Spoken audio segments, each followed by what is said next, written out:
Kung target mo makapag-ipon sa retirement fund mo ng 600,000 in 20 years, ang kailangan mong ipunin ay 30,000 per year kung nilalagay mo ang pera mo sa savings account. For 20 years, dapat nakakapag-ipon ka para ma-hit mo yung target mo na 600,000. Pero alam mo bang mas mabilis mag-grow ang pera mo pag marunong kang mag-invest? Kagaya sa Kaiser na dito, 30,000 per year ang iyong iipunin sa loob lamang ng 7 years. Ang total na investment mo sa Kaiser nasa 209,000 and ang projected fund nito after 20 years ay nasa almost 600,000. And ang Kaiser ay good as cash after 20 years or kapag ito ay nag-mature na.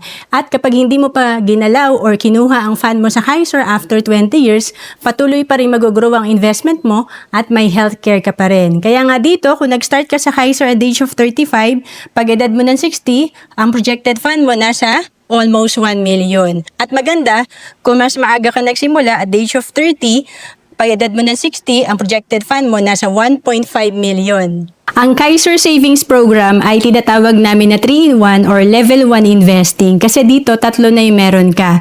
Sa Kaiser, meron kang healthcare, life insurance, at investment. Ito ay 7 years to pay lang at 20 years ang maturity. At kung OFW ka, pwedeng-pwede ka sa Kaiser kasi we have online application. To know more about Kaiser, message mo lang ako sa Facebook, Roan Celis Capistrano. Bawat Pilipino dapat maging handa sa mga oras na hindi natin inaasahan.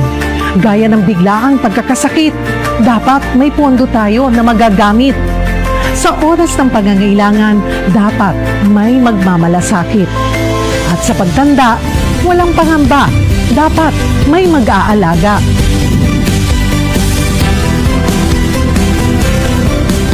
Ganyan mag-alaga ang Kaiser.